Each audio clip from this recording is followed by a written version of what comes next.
Do you like McDonald's? Do I like what? Oh, do you like green eggs and ham? Oh, yeah, it's my favorite. Good morning, Lutheran South. I'm Katie Huster. And I'm Maggie Hebner. And today is Read Across America Day. Banana Cream Pie Day. World Teen Mental Wellness Day. Old Stuff Day. And I feel like we're forgetting something. Yeah, me too. Oh well, while we think of it, let's watch a video to start off the announcements for today. Akerson. Mr. Akerson. What? Ooh. Pastor Knippa, what are you giving up for Lent? Send. Probably sleep, but not on purpose. Starbucks. Being mean. Lent? That's what I'm giving up. Interviews for Luso News. It's not Lent yet. Pineapple. Seniors? Yeah, so generally Lent, what I do is I fast during the days on Friday. I'll break that in the evening for the evening meal, but it's just a time that when I get a little bit hungry and I think about, hey, I'd like to eat, forces me to turn my attention back in prayer to the Lord for strength as I go through the day. So I apologize if I'm a little grumpy on Fridays. I'm going to stop making it so easy for students to pass all my classes. Good. Chocolate, I'm actually not going to give up. I'm adding the Red Letters Challenge. As my dad taught me, I am not going to give up anything because Jesus gave it all up for us. So we don't have to give up anything for Lent. I'm going to give up giving things up.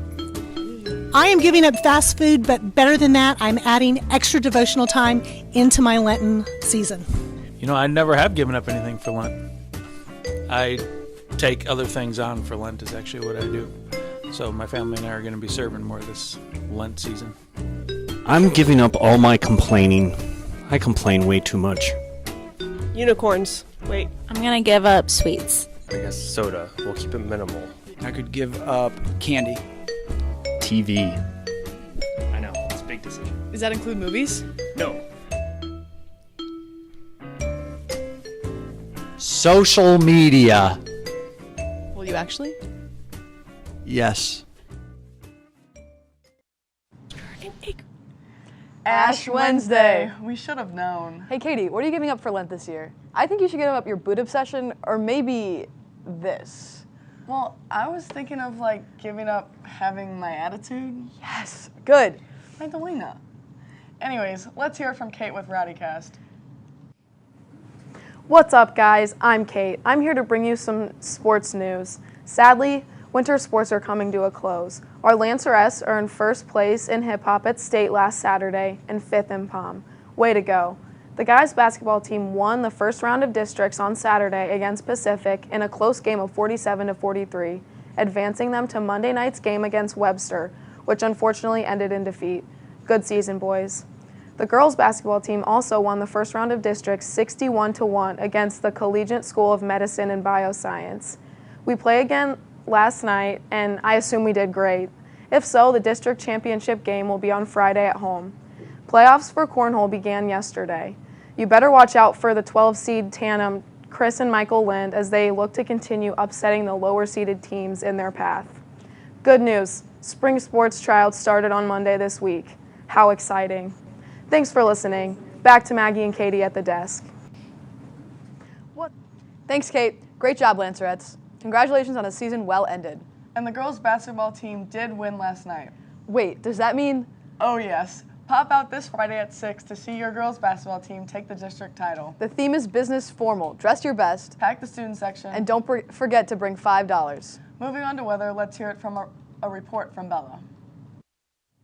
Hello, Lutheran South. This is your 4-day forecast. Let's check it out. The temperature will drop 20 degrees tomorrow after today with a high of 55 and a low of 36. On Friday, the temperature will creep up a little bit with a high of 62, but expect some clouds. Saturday and Sunday look like they will be a bit rainy with highs of 69 and 59 respectively. And that is your weekly forecast. Back to you guys at the desk. Hello, Lutheran. Can you believe this weather? Snow days last week and 75 today? I can't believe it's only March. Only? Don't you mean already? It's almost summer. Finally. I'm so sick of... Katie, aren't you forgetting something? Oh, Right. No, the other thing you're giving up for Lent. Oh, shoot. Sorry. Can you believe we're graduating soon? No more announcements, no more Rowdycast, no more Weekend 60. Hey, what happened to the Weekend 60? Well, this week we're doing something different. As you've probably heard, there's a war in Ukraine, and things are getting pretty serious. However, not many people know the specifics. Let's look to our resident experts to give us more important information on the situation. First, Mr. Gilbert will give us a better geographic understanding of Ukraine and the surrounding areas, and then we will talk with Mr. Johnston to give us further context and insight into the crisis.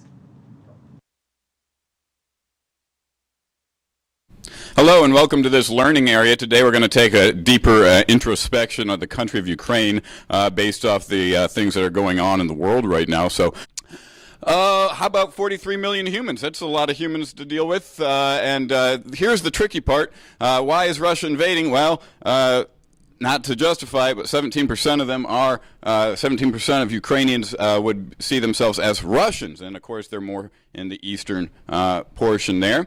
You got major river, the Dnieper River coming through there, and that's kind of a nice east-west boundary of the country. This capital city, as a boy, I always called it Kiev. Now that it's in the news, everyone's calling it Kyiv. Kharkiv is the next largest city, coming in around just slightly under 1 million people. And then this is kind of a what's going on, where are we at right now, at least where were we at last night when I made this. This map is highlighting the Crimea, which was already taken back in 2014 for similar reasons. And then the Donetsk and Luhansk are the two separatist regions in the east where the Soviets were most intent on getting influence there. But as you can see, the Soviet invasion is coming in from the south, from the north, and from the east. And kind of pushing in. They have not yet been able to take the capital of Kyiv as I'm speaking at this moment in time. Not sure where we'll be at tomorrow. And as a result of the war, of course, anytime you have global conflict, you have refugees. 520,000 people have fled the Ukraine, and the men, 18 to 60, have to stay back and fight for their country. So fleeing into neighboring states like Moldova, Romania, Hungary, Slovakia, and Poland. That's what I got for you. Hope it helped. So, Mr. Johnston, how did we get to this point in the Ukraine? Well, Isabel, you've had me as a teacher before, so you know it's not an easy answer to that question, and particularly in this case, there really isn't. There is a tremendous history between Russia and Ukraine that is very complicated. It goes all the way back to the time of the Mongols. And then in a more recent time period, it's all about the president of Russia, Vladimir Putin, who used to be a spy, basically, in the Soviet Union, who would like to reconstitute the old borders of the Soviet Union. And in order to do that, he has to add Ukraine to the Russian Empire.